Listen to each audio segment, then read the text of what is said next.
잘 아는 목사님이 전화가 한 통 왔습니다. 내용은 기도를 좀 해달라는 내용인데요. 그 내용을 들어보니 이런 내용이었습니다. 본인이 그 청년 시절에 교회를 안 다니고 있을 때 어떤 아는 그 형한테 교회를 나올 것을 여러 번 이렇게 그 전도를 받았다 그래요. 근데 본인이 좀 지금은 나갈 때가 아니라고 이렇게 상당히 이제 안 나가고 이리 빼고 저리 빼고 했었다 그래요.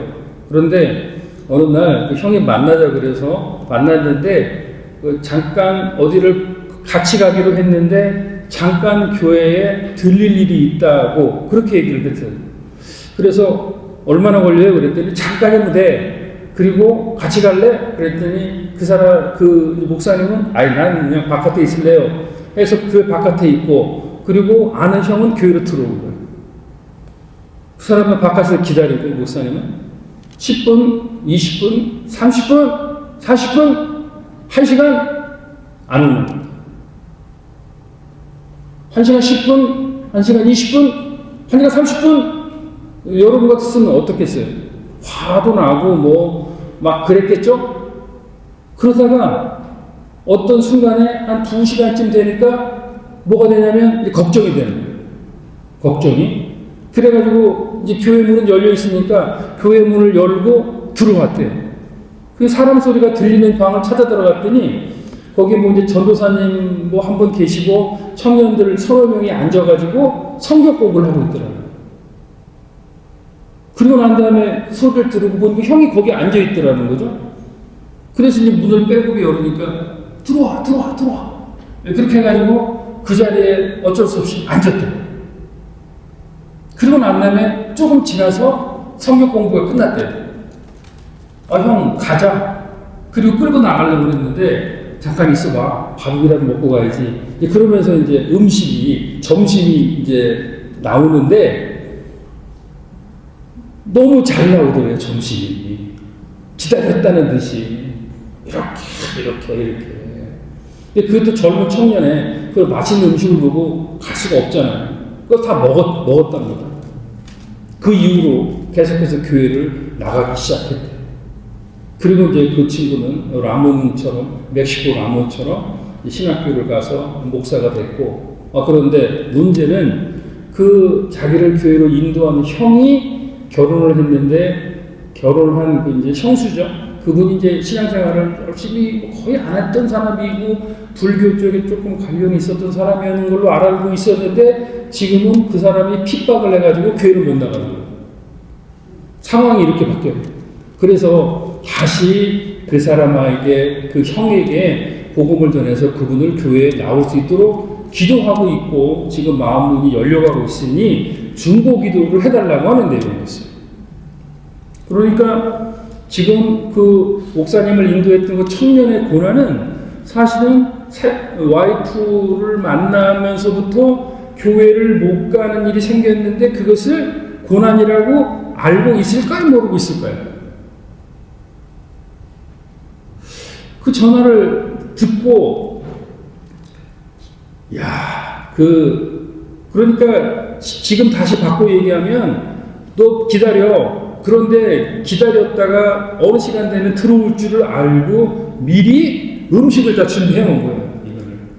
갑자기 이렇게 미리 이렇게 준비된 게 아니라, 얘가 이렇게 해서 올 거다. 그럼 맛있는 걸 먹여야죠 하고 1단계, 2단계, 3단계 해놓고 오니까 그렇게 해놓은 거예요.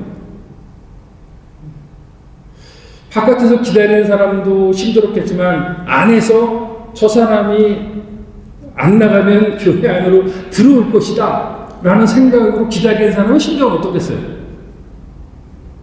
그 심정이. 그러나 그 기도 요청을 듣는 제 입장에선 참 훌륭한 일이다. 저렇게 그 믿음을 가지고 작전을 잘 짜서 기도하면서 그렇게 한 사람에게 복음을 전하니 그런 열매가 있구나. 그런데 또 고난이라고 하는 것은 그거에 같이 동참한 사람이 그것을 못 갖게 되는 그런 것을 보게 됐습니다. 여러분들에게 고난을 한번 드릴까요? 제가 또 야매라는 말이 무슨 말입니까? 야매. 쉬운 얘기예요. 예? 어느 나라 말이에요, 야매가? 불법. 예, 대충. 맞습니다. 원래는 이제 야매가 무면허 의사를 야매라 그러는데요. 무면허 의사. 1번 말 맞습니까? 예. 맞습니다. 야로는 무슨 뜻이에요? 야로. 너 야로가 있어. 저 사람 야로가 있다. 이런 말 쓰죠. 그 야로는 무슨 뜻이에요? 네? 속이는 거? 속이는 거. 어느 나라 말이에요?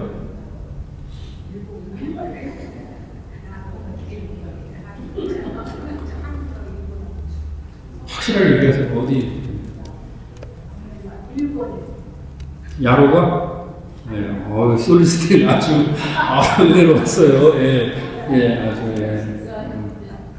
근데 그 야로는 한국말이랍니다. 순수한 우리말이래요. 근데 이제 얼핏 듣기에는 이게 꼭 일본말 같잖아요. 야매, 야로, 그럼 일본말인 걸로 들리는데 야로는 꿍꿍이가 있다라고 순수한 우리말이에요. 그러니까 우리도 일상에서 이렇게 보면 잘 생각하지 않고 있었던 부분은 그냥 넘어가는데 이제 한번 생각을 하면 이것에 조금 이렇게 걸리는 부분이 있는 부분이 있습니다.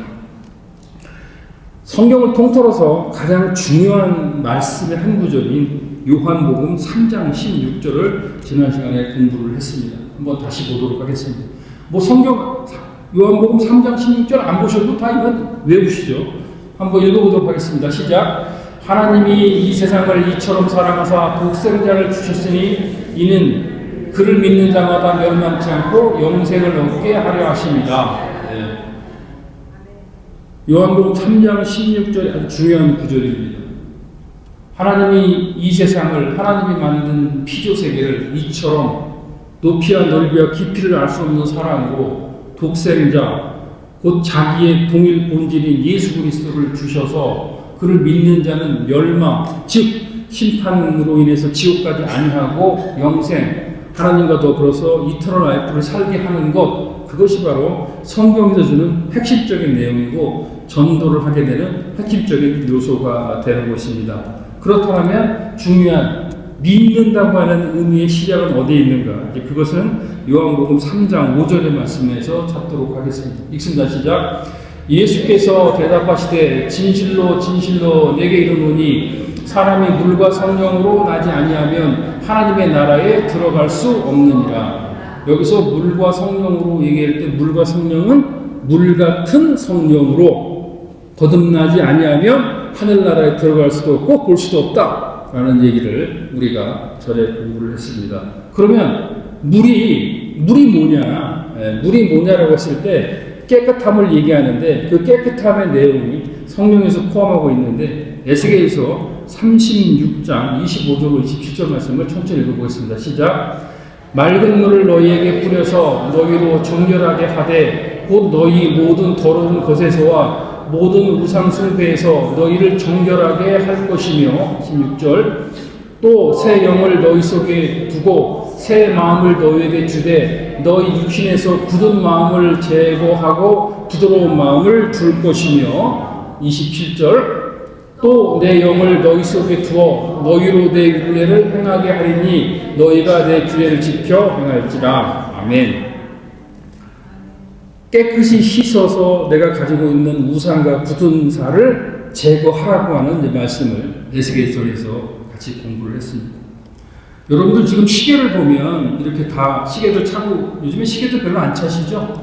핸드폰 시계 보시잖아요. 시계도 보시면 이렇게 좋은 시계 차고 있으면 배터리도 안 하고 이렇게 쉥쉥쉥쉥 돌아가면서 메카니컬 이게 기계식으로 돌아가잖아요. 네.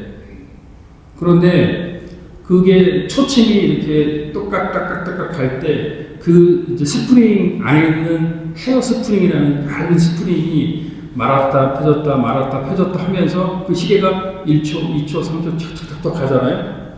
근데 시계 안에 그 헤어 스프링이라는 것이 상당한 시간이 조금 지나면 시계가 이제 기계식 시계는 무슨 문제가 생기냐? 시간이 늦어지거나 빨라집니다. 왜 그럴까요? 그 헤어 스프링에 먼지가 껴요. 먼지가. 그런 식의 안 차보셔서 잘 모르시는 것 같은데, 예. 그러면 그 먼지, 그 시계가 안 맞아요. 근데 그러면 그걸 가지고 어떻게 되냐면, 그 시계 그 수리하는데, 리페어하는데 가가지고 시계를 맡기면 그 사람들이 시계를 이렇게 따가지고 헤어스프링을 그렇게 아주 얇은, 머리보다 더 얇은 스프링이라는데, 그게 말았다 풀었다 하면서 이게 이제 똑깍똑깍 하는데, 거기에 먼지가 껴가지고 시간이 늦어지니까 그걸 핀셋으로 집어가지고 빼가지고 어디에 담근다? 먼지를 녹이는 케미컬에다 집어. 이제 그러면 거기 있는 이제 그 더스트가 다 빠지면서 깨끗해지면 다시 집어넣으면은 원래대로 시간이 맞아버려요. 그게 바로 뭐다? 그것이 바로 이제 우리가 물과 성령으로 거듭나고 그리고 난 다음에 율례를 지켜 행할 때 그렇게 깨끗하게 청소하는 시간이 없으면 그렇게 된다고 하는 뜻입니다. 그것이 뭐다? 그래서 하나님이 구원 역사를 부속사를 베푸시면서 이루어지고 있는 과정에서 있고, 그리고 그 중요한 게 뭐다? 부활의 영광에 참여하기 위해서 부활절이라고 하는 그것을 이제 우리가 맡게 되는 것이고, 부활의 영광에 참여하기 위해서 고난도 더불어서 같이 우리가 겪고 그리고 기념하고 묵상하고 함께 지내야 되는 것입니다. 오늘 요한복음 3장 22절의 말씀은 요한이 이제 그 침례를 베푸는 과정이에요. 그런데 거기에 또 거의 경쟁 관계로 예수님이 제자들도 침례를 베푸네. 이러면서 이제 이게 하나님의 사역을 하는데 서로 경쟁심과 질투를 갖게 됐을 때 어떻게 정리해야 되는가를 지금 말씀을 해주고 계신 겁니다. 오늘 말씀에. 마가복음 11장 11절의 말씀을 보면 침례 요한에 대한 설명이 나왔는데, 여자가 낳은 자 중에 가장 큰 자이다 라고 침례 세례 요한을 설명을 하고 있습니다. 여자가 낳은 자 중에 가장 큰 자라고 설명을 하고 있어요. 그러면 침례 요한, 세례 요한은 어떤 사람이에요? 그분은 한 30, 예수님과 비슷한 나이부터 사역을 시작했는데, 예수님은 공생의 기간이 몇 년? 3년. 침례 요한은 공생의 기간이 몇 년? 1년. 1년 정도 사역했다가 어떻게 됐어요? 어떻게 됐죠? 그 헤롯 왕이 자기 동생의 아내랑 같이 살았죠. 그래서 그런 것을 보고 침례 요한이 헤롯에 대한 부도덕함을 지적을 했단 말이에요. 그러고 나니까 헤로디아가 그것을 시기하고 계략해가지고 결국은 목뱀을 당해가지고 그 목이 쟁반에 받쳐지는 이제 그런 일을 겪은 사람이 누구다? 바로 침례 세례 요한인 것입니다. 3장 27절의 말씀을 보도록 하겠습니다. 그렇기 때문에 이제 오늘 이 본문은 아주 그 정리가 잘 돼 있어요. 아주 설교에서 딱 대지를 뽑아내기 좋은 그런 내용인데요. 그러니까 27절로 30절 요 네 절은 뭐냐면 어떤 경쟁 관계나 이런 대립 관계에 있을 때 사역자가 어떻게 처리를 하고 하나님의 사역이 어떻게 되는가라고 하는 그 답이 딱 나와 있고, 그리고 31절부터는 그런데 그렇게 해야 되는 예수 그리스도의 우월성이 어디 있는가가 딱 정리돼서 나와 있습니다. 3장 27절의 말씀은 읽습니다. 시작. 요한이 이르되 만일 하늘에서 주신 바 아니면 사람이 아무것도 받을 수 없느니라. 그러니까 어떤 사역을 하고, 그러니까 여러분도 이렇게 한번 생각해 보시면 돼요. 지금 이제 하늘나라의 복음을 전파를 하니까 처음에 시작되는 인문이 뭐다? 침례, 세례, 물로 깨끗함을 받는 성령 침례 말고 어떤 의식적인 세레모니를 하는데, 이제 그 침례 요한에도 그 침례를 베풀고 아주 가까운 곳에, 그리 멀지 않은 곳에서 예수님이 직접 침례를 베푸신다는 얘기는 성경에 없습니다. 이 예수님과 더불어 제자들이 이제 침례를 베풀었단 말이에요. 그런데 거기에 양쪽으로 이렇게 쉽게 말하면 원조집이 있고 바로 옆에 원집이 있는 이제 그런 형상으로 침례를 주는 현장이 있는 거예요. 이제 그러다 보니까 침례 요한과 예수님의 경쟁 관계는 아닌데, 그 제자들이 이제 서로 우리가 원조다, 우리가 더 뭐 능력이 있다, 우리께 맛있다, 이런 식의 경쟁이 지금 일어나고 있는 상황인 것입니다. 그런데 여기서 이제 요한이 교통 정리를 정확하게 정리를 해 주는 겁니다. 그러니까 결국에는 어떤 그 사역을 하고 하나님의 일을 할 때 중요한 것은 뭐냐면 바로 하나님이 그 목적을 위해서 하나님이 쓰시는 거다. 내가 내 필요가 아니고 하나님이 먼저 이 일을 나한테 시켰기 때문에 한다라고 하는 정확한 입장을 가지고 있는 거고요. 28절에 보면 다음 절에 봅니다. 읽습니다. 시작. 내가 말한 바 나는 그리스도가 아니요 그의 앞에 보내심을 받은 자라는 것을 증언할 자가 너희라. 두 번째 28절에서 말씀 뭐냐면 하나님이 하신 거다라고 하는 전제를 정리를 해주고 그리고 난 다음에 자기 입장 정리에 대한 초점을 쫙 하는 거예요. 그러니까 내가 메인이 아니고 나는 그의 예수 그리스도가 오심에 앞서서 하는 사람이다. 이제 그 부분을 지금 침례 요한이 정리를 해주고 있는 것입니다. 29절 말씀 봅니다. 신부를 취하는 자는 신랑이나 서서 신랑의 음성을 듣는 친구가 크게 기뻐하나니 나는 이러한 기쁨으로 충만하였노라. 그리고 난 다음에 이제 생생한 그 근동지방의 결혼 이미지를 얘기를 하면서 설명을 하는 것이죠. 그런데 근동에 대한 결혼 문화는 5월 달 가정의 달 때 다시 한번 정확히 설명을 하기로 하고요. 내용은 뭐냐면 신랑을 대변한 신랑 친구가 한 사람이 있습니다. 그 사람을 통해서 신랑이 모든 것을 이 얘기를 하고 신부에 대한 상황이나 자기 결혼에 대한 상황과 여러 가지 이제 신방을 나오는 상황을 자기가 하는 것이 아니라 자기 친구 한 사람에게 얘기를 해주면 그 사람이 대변인의 역할을 하는 거예요. 그 얘기를 지금 하는 거라고. 그러면서 결국엔 무슨 얘기냐면 주인공은 예수 그리스도고 주인공은 여기서 보면 결혼식장에서 신랑이 앞에서 막 떠들고 그러는 건 아니고 신랑은 세레모니에 다 단계별로 참석을 하지만 그것에 대한 설명은 누가 한다? 친구가 다 하는 거야, 앞에서. 대변인격인 사람이. 실질적으로는 이제 신랑이 기쁨을 맞이하는 건데 결국은 신랑 친구가 그렇게 떠드는 거다라고 하는 그런 얘기를 하는 것이고 결국은 그렇기 때문에 침례 요한이 입장 정리를 정확히 하면서 주인공은 바로 나는 그냥 앞서서 하는 사람이고 나는 그저 예수님이 오심 그러니까 예수님이 주인공이 오시기 전에 하나님의 주관적인 섭리로 잠깐 사용되는 사람이다 라고 하는 것을 지금 정리를 해주고 있는 것이에요. 그러면서 이제 3장 30절에 유명한 그 얘기가 나오고 오늘 설교 제목에 나옵니다. 이것은 뭐냐면 이제 침례 요한이 역사의 전면에서 고별사를 남기고 사라져가는 그 말씀을 지금 하고 있는 것이에요. 읽습니다. 시작. 그는 흥하여야 하겠고 나는 쇠하여야 하리라 하니라. 영어 성경에 뭐라고 나왔어요? He must become greater. 우리는 이제 흥망 이렇게 되어 있는데 그는 당연히 더 커져야 한다. Greater, greater. 이렇게 말씀을 하고 그리고 I must become less. 나는 좀 더 작아져야 된다라는 얘기를 이제 그 침례 요한이 고별사로 이렇게 맞춰서 하고 있는 것입니다. 우리가 그 여기서 이제 영어 성경에는 must라고 하는 용법을 사용했잖아요. must는 뭐예요? 당연히 그렇게 해야 된다라고 입장을 한 거죠.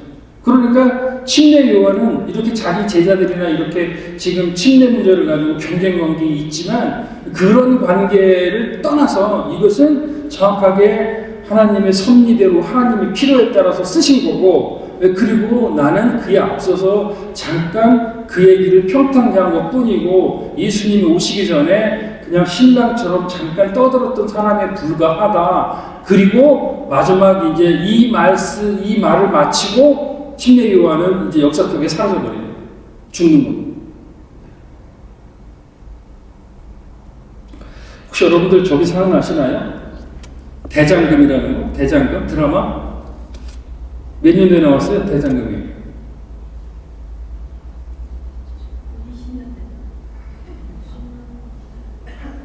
20년이요? 20년은 몇 년인가요? 2005년이요?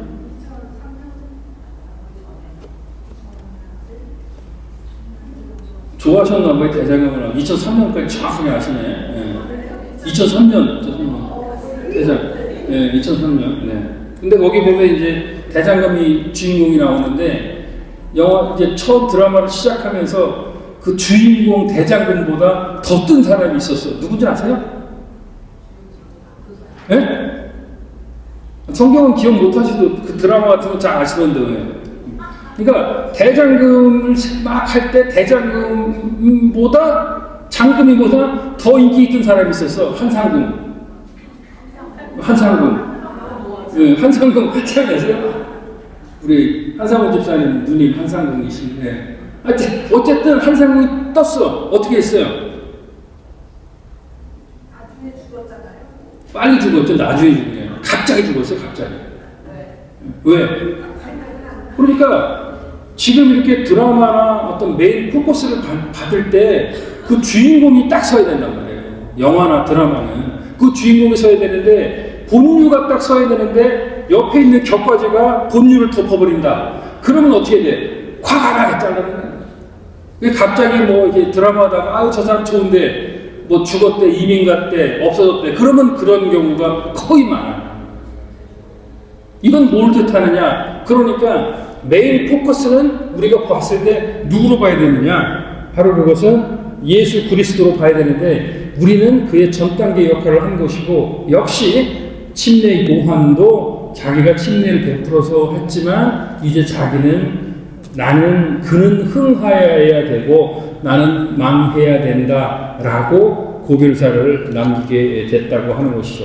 그러면서부터 이제 오늘 침례 요한의 말고 요한복음을 저술한 요한이 31절로 36절의 말씀을 통해서 그리스도가 그렇게 역사의 정면과 무대 중앙에 포커스를 바두고 쓸 수밖에 없는 탁월성을 이제 얘기를 해서 부연 설명을 하는 겁니다. 31절 한번 있습니다. 시작. 위로부터 오시는 이는 만물 위에 계시고 땅에서 난 이는 땅에 속하여 땅에 속한 것을 말하느니라. 하늘로부터 오시는 이는 만물 위에 계시나니.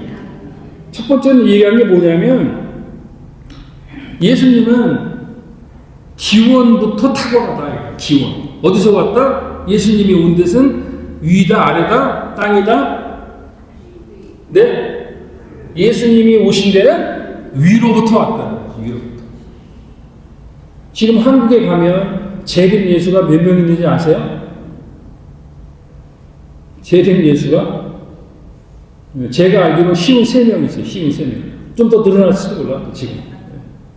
그런데 왜 자기가 재림 예수라고 그러는 거예요? 땅에서 태어난 사람은 그 기원부터가 너나 나나 똑같이 태어났다라고 하는 것부터 이게 의심을 받는다. 그래서 탄생설화가 나오고 뭐 이렇게 쭉 돼서 이렇게 좀 뭐 유명한 사람 아래서 태어나고 뭐 이렇게 시작되는 거거든요. 그런데 이제 그 예수님은 그 탁월성이 있을 것보다 바로 기원이 위로부터 오신 분이다라고 하는 것을 얘기를 하고 있는 것입니다. 네, 그리고 32절로 34절 말씀 읽습니다. 시작. 그가 친히 보고 들은 것을 증언하되 그의 증언을 받을 자가 없도다. 그의 증언을 받은 자는 하나님이 참되시다는 것을 인치느니라. 하나님이 보내신 이는 하나님의 말씀을 하나니 이는 하나님의 성령을 한량없이 주시니라. 여러분들 지지난주부터 그 전부터 한 3개월 관심을 가졌던 대한민국 헌법에 관련된 거, 대한민국 헌법을 처음부터 끝까지 읽으려면 걸리는 시간이 얼마 걸리는지 아세요? 대한민국 헌법 처음부터 끝까지 읽는데 걸리는 시간 얼마나 걸릴까요? 네?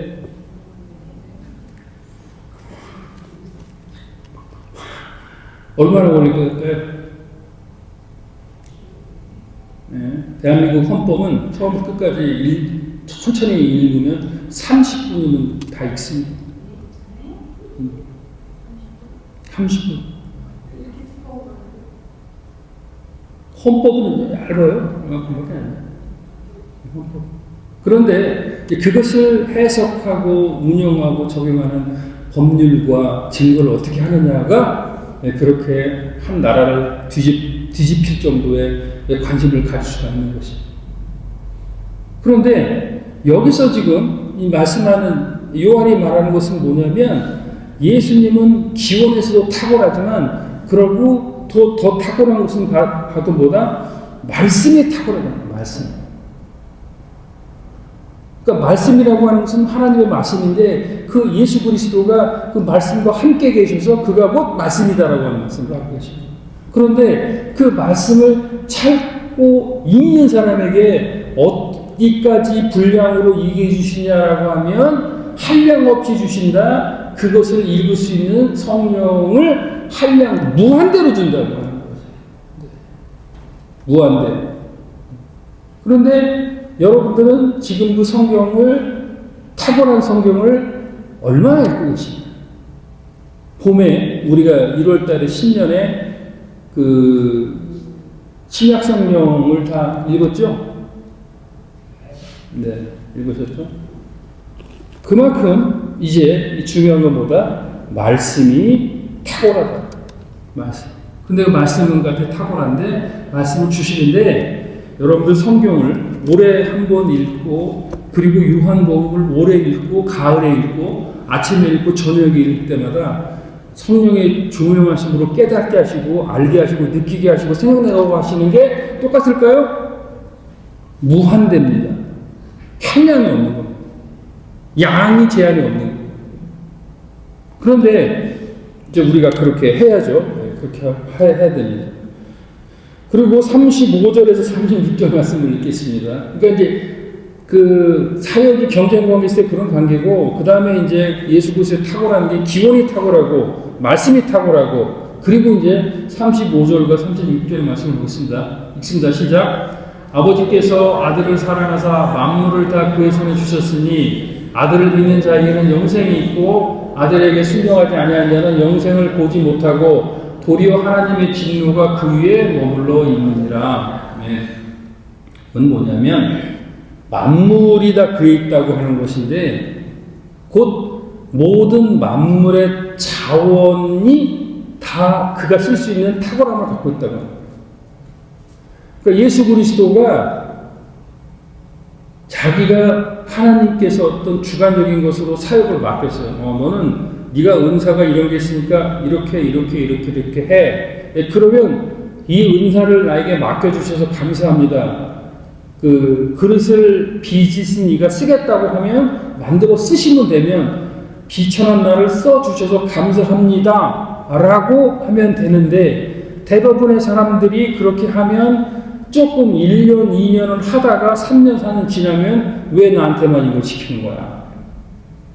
내가 이 정도밖에 능력이 안 되는 거야? 라는 생각을 갖게 되는 거예요.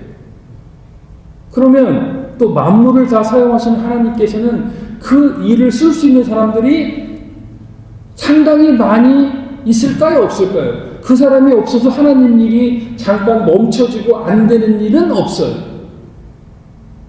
그냥 또 나 혼자 그러다가 그럼 여기는 아닌가 보다 하고 딴 데 가서 찾다가 또 이런 일이 반복되는 거예요. 얼마 전에 여기 보면 이제 교회에서 논산훈련소 진중 침례식 지원 이렇게 나와 있는데요. 한 2주 전쯤에 논산훈련소 그 침례식이라는 게 뭐냐면 한국에는 6개 교단들이 있잖아요. 6개 교단들이 그 논산훈련소 신병들을 향해서 이렇게 다른 교단은 세례라고 그러겠죠. 복음을 전하고 영접하면 세례를 주는 거를 이제 한 2달씩 이렇게 맡아서 하나 봐요. 그런데 7월달 한 달은 침례교단이 이걸 맡아서 이제 진행을 하게 됐다 그래요. 그런데 이제 그 7월 한 달을 하는데 한 3,000명 정도를 예상을 그 전년도를 기록을 하면 그렇게 나오는데 이게 뭐냐면 오면 이제 만나서 복음을 전하고 그 복음을 받아들이면 와가지고 침례교는 침례식을 하니까 침례를 하고 세레모니를 하고 그 다음에 증서를 나눠주는 것까지. 그런데 이제 그게 뭐 성경도 사야 되고 쭉 이렇게 하면 선물도 해야 되고 비용이 좀 많이 드는가 봐요. 네, 그래서 북가주에도 한 분을 이렇게 좀 해달라고 요청이 왔고 남가주도 이렇게 저한테 요청이 왔습니다. 그런데 조건이 뭐냐면 다 자비량이에요. 뭐 없어요? 없고. 그런데 그 후원하는 교회가 이제 한 2,000불씩 이렇게 후원을 해주고 그리고 자비량으로 가서 일주일 사역을 하고자 오는 거라는 그걸 맡아달라고 초청이 왔습니다. 제가 어떻게 할게요? 어떻게 했을까요? 네? 저희 교회는 이거를 감당할 아직 여건이 안 되고요. 저도 그렇게 해서 다른 분 해서 하십시오. 딱 그렇게 했거든요. 근데 그렇게 뭐 안 받아주더라고요. 됐다고. 그리고 기도했습니다. 뭐 군대 진빚도 있고 또 그리고 요즘처럼 특별히 이제 시니어 교회를 표방하는 저희들의 입장에서는 어린 아이들이나 청년들이 없잖아요. 그래서 사실 교회가 다음 세대를 위한 재생산의 일도 해야 되거든요. 근데 우리는 그게 없어서 어떻게 해야 되나 항상 이렇게 좀 마음에 풀지 못하는 게 있었는데 기도했습니다. 상황은 이렇습니다. 그런데 요청이 있으면 세상 만물이 다 아버지 것이고 또 아버지가 또 그렇게 많은 기적 같은 일도 베푸시는데 아버지가 허락하셔서 길을 열어주시면 가겠습니다. 그리고 이제 딱 덮었어요. 덮었는데 이제 그 아버지 돌아가셨을 때 1월에 갔을 때 이제 조문을 이제 온 후배가 있었는데요.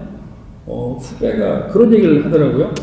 혹시 뭐 선교를 하는데 비행기 티켓이 필요할 수가 있으면 그때 한번 얘기를 해보시면 자기가 한번 만들어 볼 수도 있습니다. 그렇게 얘기를 한 기억이 나더라고요.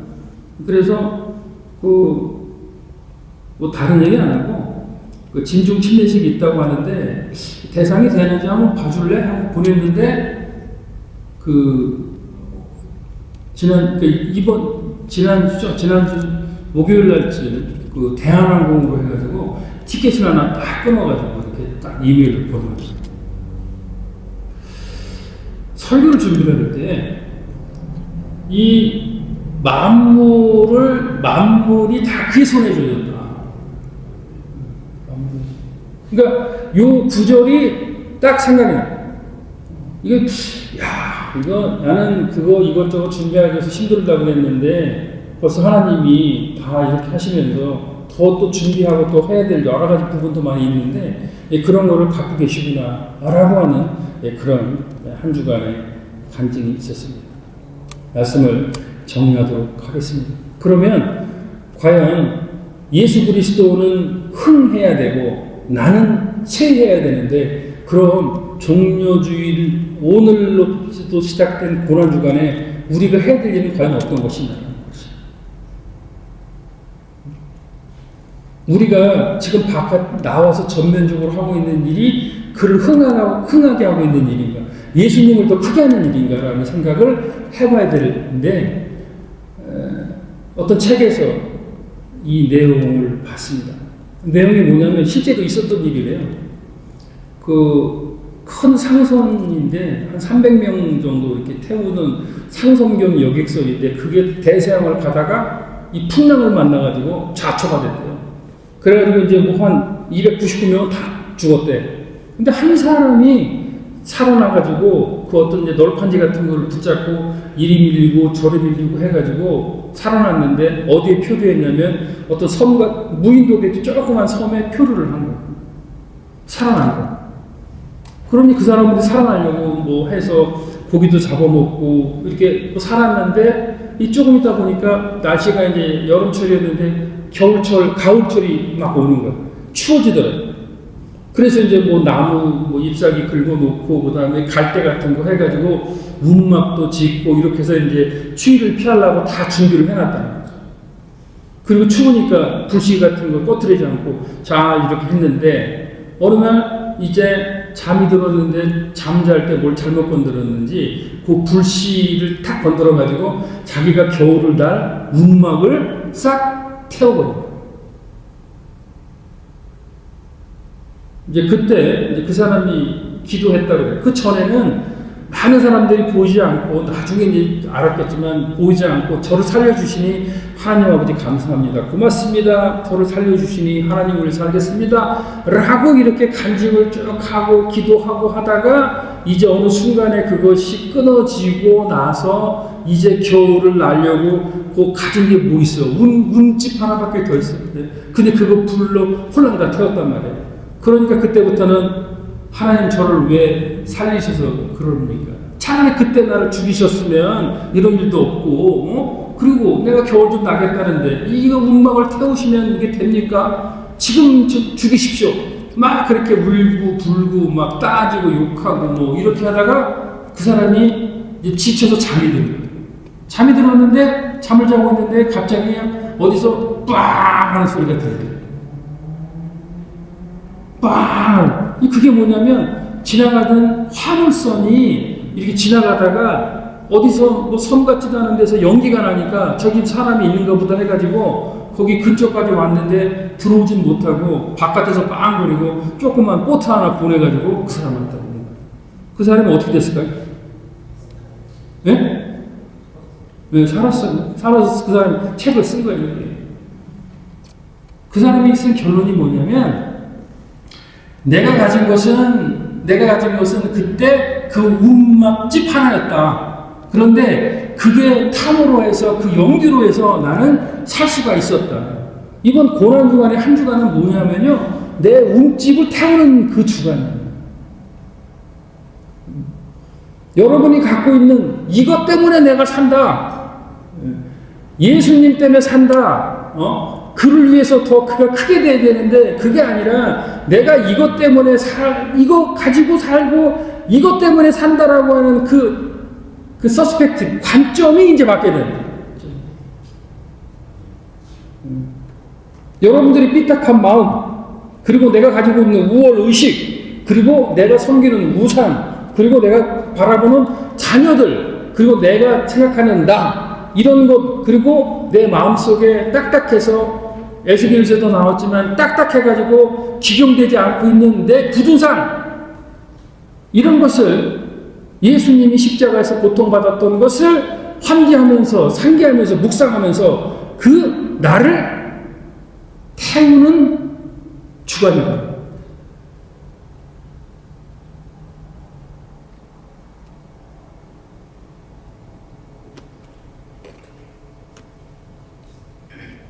시편 2편 12절 말씀 읽고 마치도록 하겠습니다. 읽습니다. 시작.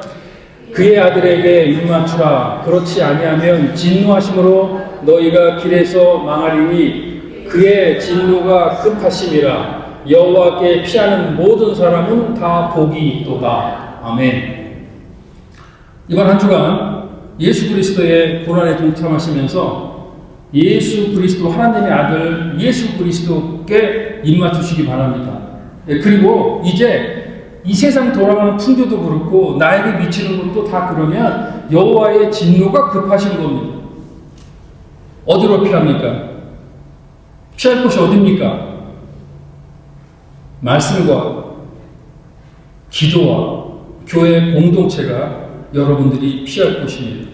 이번 한 주간 미디어 금식하시고 그리고 예수님의 품으로 달려가셔서 다시 한번 부활의 기쁨에 참여하는 저와 여러분이 되시길 주님의 이름으로 축원드립니다.